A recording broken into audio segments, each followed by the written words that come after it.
Okey, berkenaan dengan insan kamil, kalau kita dalam grup muzakarah kan ada macam-macam pendapat kan. Ada orang kata insan kamil ni maksudnya dia kembali kepada fitrah seperti mana kita datang dalam keadaan baby dulu. Ada orang mendefinisikan insan kamil maksudnya kita sampai kepada diri yang la haula wala quwata illa billah.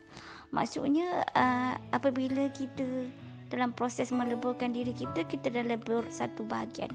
Lebur satu bahagian maksudnya kita sampai pada diri yang la haula wala quwata illa billah. Tu macam kita baby.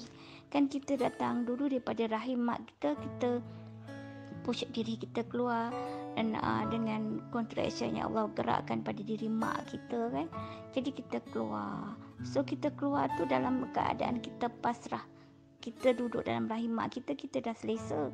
Rahim ni adalah syurga masa baby kita kan. Kita duduk dalam perut kita pun tak fikir nak keluar kat dunia. Sebetapa selesanya kita dalam rahim mak kita. Tapi kita pasrah, kita keluar juga. Jadi kita keluar dalam, bila kita keluar ke dunia ni, so itu adalah dipanggil sebagai insan kamil. Jadi maksudnya kita keluar dalam keadaan fitrah. Kita tak ada daya upaya. Jadi setengah fahaman tasawuf mengatakan insan kamil tu dia merujuk kepada diri kita yang serba lemah seperti kita baby dulu. Maksudnya masa kita baby tu kita tak ada dosa. Tak ada pahala. Jadi kat situ mereka mendefinisikan sebagai insan kamil.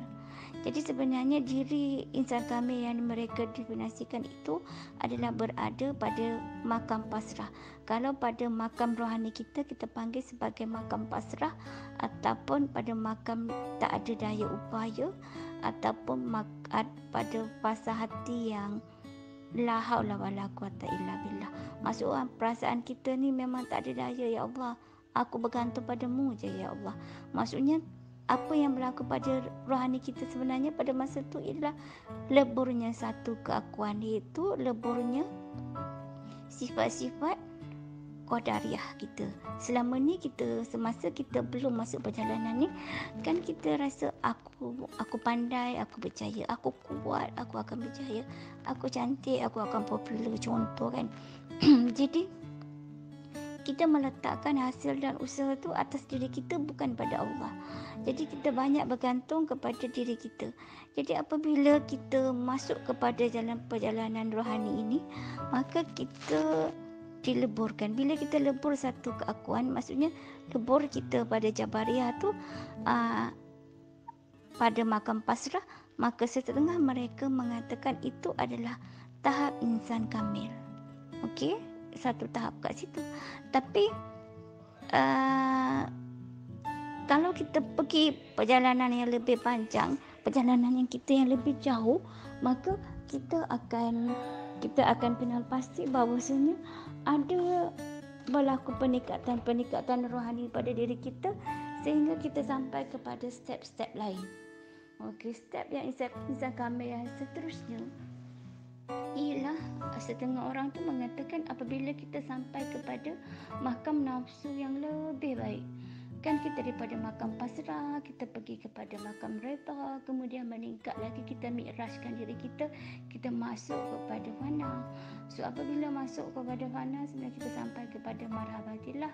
Kat situ kita masuk menjadi kepada nafsu radiyah, nafsu kamilan kan. Jadi kat situlah tercapainya insan kamil. Ataupun ada setengah pegangan tu diistilahkan sebagai ihsan. Sebagai ihsan ke Islam, iman, ihsan, yang sampai kepada ihsan tu, macam tu. Jadi kat situ baru mereka mendefinisikan sebagai insan kamil. Kalau kita nak kepada step yang lebih tinggi, ialah kita kena sampai kepada hamba. Bila sampai kepada akuan hamba, maksudnya Allah dah redha kita sebagai hamba, maka kat situlah insan kamil. Jadi kat mana-mana kita nak letak sebagai insan kamil, tak kisah sebenarnya. Dia bergantung kepada pencapaian rohani kita.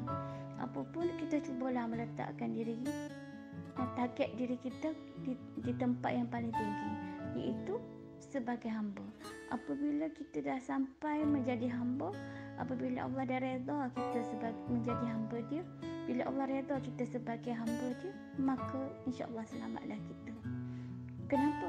Sebab hamba ini adalah sebaik-baik tempat bagi kita lah, sebagai kita manusia adalah bila kita sampai kepada makam hamba, maksudnya Allah dah akui kita, Allah dah redha dengan kita, maka itulah sebaik-baiknya. Sebab apa? Apabila kita dah dapat redha Allah, maka kita akan selamat. Jadi itulah hakikatnya. Sebenarnya orang tak faham, sebenarnya hamba ini adalah makam yang tinggi. Apabila kita dah sampai kepada hamba tu, maksudnya kita kalau kita mati pun kita memang tutup mata rapat. Sebab hamba ni adalah Allah cinta. Tak adalah yang Allah paling cinta, maksudnya bila kita sampai kepada hamba tu memang Allah cinta sangat-sangat lah dekat kita.